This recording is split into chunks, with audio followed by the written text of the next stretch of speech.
یہ قادیانی ان کا اتنا زیادہ سوشل میڈیا میں اتنی بڑی طاقت ہے، یہ سارا کا سارا پی ٹی آئی اس پہ کھڑا ہے. انہوں نے ہی شوکت خانم ٹرسٹ بنایا، انہوں نے ہی عمران خان کی شادی کرائی، سو مچ سو کہ عمران خان تو کرکٹ کی ٹیم سے بھی ڈراپ آؤٹ ہو گئے تھے، واپس اس کو ٹیم میں لایا گیا، کیسے اس کو ہیرو بنا کر پیش کیا، کیسے اس کو بلٹ اپ کیا، جیسے کہ آپ جانتے ہیں. So you know this very well, اچھی طرح سے آپ جانتے ہیں. اس کی والدہ جو تھی وہ قادیانی سے مذہب سے تعلق تھا.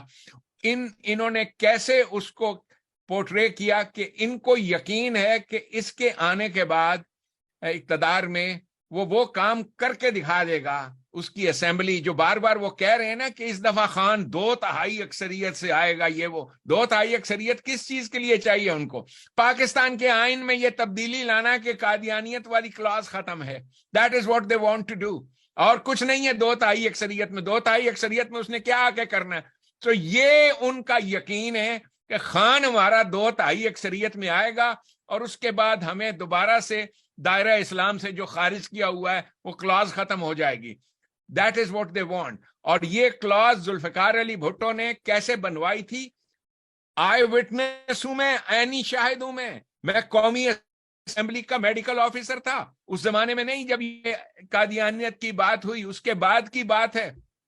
سو میں آپ کو جو نوجوان نسل ہے میں بتانا یہ چاہتا ہوں کہ، اور میں ویسے بھی بتا چکا ہوں کہ 71 کی جنگ کے بعد جب پاکستان کا ایک بازو کٹ گیا اور اندرا گاندھی نے یہ کہا کہ وہ ایک دوسری خوشخبری دینا چاہتی ہے اپنی قوم کو اپریل میں، تو بھٹو صاحب جانتے تھے کہ یہ دوسری خوشخبری کیا ہے.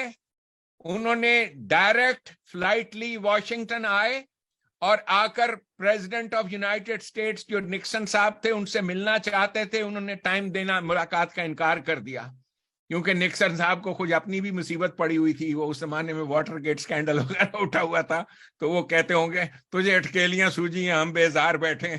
وہ بھی نہیں مل رہے تھے. یہاں پہ آ کے بھٹو صاحب نے منتیں کی کسی طریقے سے ان کو اس سے ملاقات کا موقع ملے. تو یہاں جو واشنگٹن میں ہماری پاکستان کی قونصلیٹ ہے، جو ایمبیسی ہے، وہاں پہ ایک صاحب ایم احمد ان کا نام ہے، جو قادیانی تھے. انہوں نے بھٹو صاحب سے کہا کہ آپ کو ملاقات کا ٹائم چاہیے، ہم لے کے دیتے ہیں.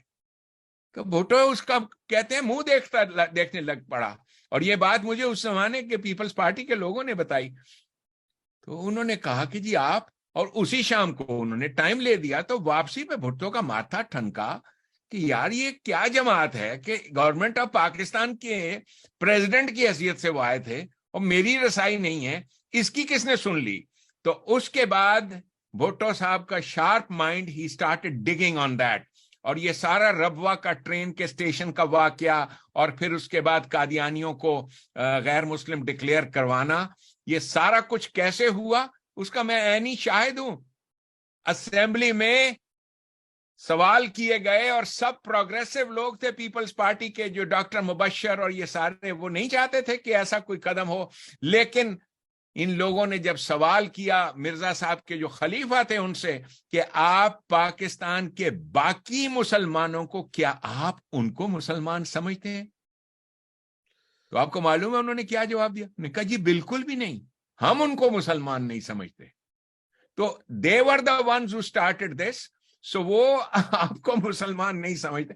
تو یہ ساری چیزیں اس فائٹ کا میں عینی شاہد ہوں. لیکن کسی انسان کو بھی اس کا خاتمہ کرنا ہو پاکستان میں، اس کا لیبل لگا دے جی ایک قادیانی ہے.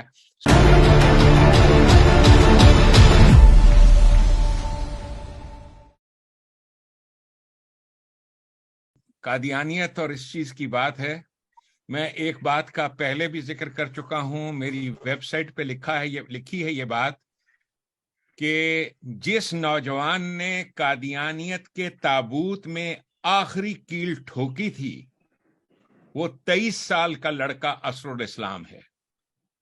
یعنی، اور یہ میں آپ کو بتانا چاہتا ہوں کہ یہ قادیانیت کی تحریک اور اس کے بارے میں غلام احمد پرویز صاحب نے اپنے درس قرآن میں، جو ہم باقاعدگی سے سننے جاتے تھے، ہمیں بڑی اچھی طرح سے آگاہ کیا تھا کہ یہ تحریک اصل میں کیا ہے. سو میں طالب علم تھا چوتھے سال کا میڈیکل کالج کا, اور وہ چوتھا سال میڈیکل کالج کا کوئی بھی طالب علم پورا کا پورا جتا ہوا ہوتا ہے اپنی تعلیم اور باقی اور چیزوں میں. مجھے اتنی بڑی ڈسٹریکشن ملی اپنی تعلیم سے جب یہ قادیانیت کی تحریک جو تھی وہ اٹھی, اور یہاں پر روا کے ریلوے اسٹیشن پر 1974 میں ان لوگوں نے, قادیانیوں نے ایک ٹرین کو روکا, یا جیسے بھی جھوٹ بولا جاتا ہے یا سچ بولا جاتا ہے, میں تو وہاں موجود نہیں تھا.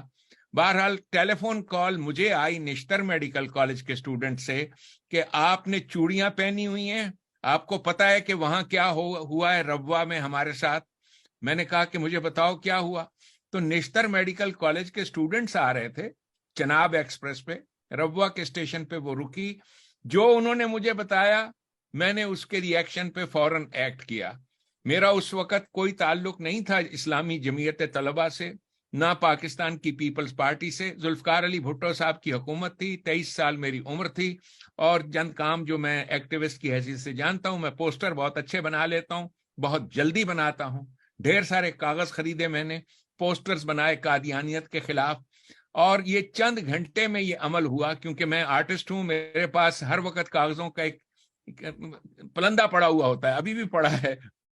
تو وہ پوسٹرز بنائے, ان پوسٹرز کو چسپاں کیا لاہور میں جہاں جہاں لگا سکتا تھا, سی ڈی لے جا کر. اس کے بعد شام کے وقت یہ ہاسٹل میں خبر ہو گئی وارڈن کو اور باقی لوگوں, شام کو اجتماع کیا لوگوں کا, لڑکوں کا.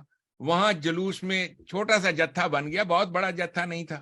ان سب کو خبردار کیا, ان کو بتایا کہ یہ واقعہ ہوا ہے. جوشیلی سی میں نے تقریر کی. میرے بہت سے ساتھی اور دوست, کیونکہ میرا اپنا تعلق بھی اسی کلاس سے ہے جسے آپ ممی ڈیڈی کلاس کہتے ہو, تو یہ ممی ڈیڈی کلاس والے میرے جو دوست ساتھی تھے, انہوں نے مجھے کہا کہ یار تو اچھا بھلا آدمی ہے, یہ کیا تو لگ گیا اس کام میں قادیانیوں کے خلاف اور یہ وہ. یار میں نے ان سے کہا یہ معاملہ تمہاری عقل سے بالاتر ہے, I don't want you to support me, آپ میرا ساتھ نہ دیں. چنانچہ 25-30 کے قریب لڑکوں نے میرا ساتھ دیا, اور ہم نے چند ایک چیزوں کو جو گند بلا تھا کاغذوں کا, اس کو اکٹھا کیا, ڈھیر بنایا. اس کے بعد امروز اخبار کے رپورٹر کو بلا کر لائے اور کہا ہم اس کو آگ لگائیں گے, ارد گرد ہم شور مچائیں گے, تو آپ نے یہ فوٹو لگا دینی ہے اخبار میں. وہ فوٹو کھینچی, اخبار میں وہ فوٹو لگنی تھی. اس دفتر میں امروز, چونکہ پاکستان ٹائم کا دفتر, امروز کا دفتر ہمارے ہاسٹل سے یوں سمجھ لیجئے کہ 5 منٹ کی واک ہے. تو اس رپورٹر نے مجھے کہا کہ جی یہ فلاں جو ایڈیٹر بیٹھا ہوا ہے یہ پورے 1:30 بجے کے قریب رات کے یا 12-1 بجے قریب چلا جاتا ہے, اور یہ قادیانی ہے, اس کو جانے دیں. خبر آپ کی ہم نے تیار کر لی ہے, فوٹو لگا لی ہے, ہم اس فوٹو کو لگا دیں گے. اب یہ فوٹو لگی اور اس کے بعد پاکستان میں آگ لگی. میں اس واقعے کے اوپر کوئی فخر سے نہیں کہتا, میں آج بلکہ شرمسار ہوں, کیونکہ میں سمجھتا ہوں دل سے کہ یہ ڈسکرمنیشن مذہب کے بیسس پہ نہیں ہونی چاہیے. لیکن یہ جو قادیانی طبقہ ہے, آپ اس کو نہیں جانتے کہ واٹ دے آر. بیسیکلی یہ ایک, میں اپنی گفتگو تقریر میں مختلف موقعوں پہ آپ کو بتا چکا ہوں کہ کریشن آف پاکستان کی جو موومنٹ چلی تھی, وہ اس موومنٹ کے بانی حضرات جو تھے, اس سے بہت پہلے یہ قادیانیت کی ایک پولیٹیکل پارٹی آئی تھی, اور انگریز نے ان کو سپورٹ کیا تھا کیونکہ یہ اس اسلام کو پیش کر رہے تھے, وہی جو عمران خانی اسلام ہے کہ جہاد اور یہ تمام چیزیں, we don't want to talk about that. So basically جہاد اور جد و جہد انگریز کے خلاف حرام ہے.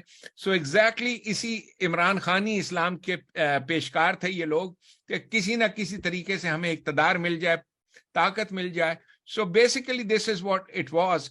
سو ہم نے اس چیز کی خلاف آواز اٹھائی. اب ستم بالائے ستم کہ جب جنت پاکستان تحریک ہم نے آغاز کیا, چونکہ ان لوگوں کا کنٹرول ہے میڈیا پر, ویکیپیڈیا کے پیج پہ میرے بارے میں لکھ لیا کہ اسر الاسلام جو ہے وہ قادیانی ہے. Can you imagine?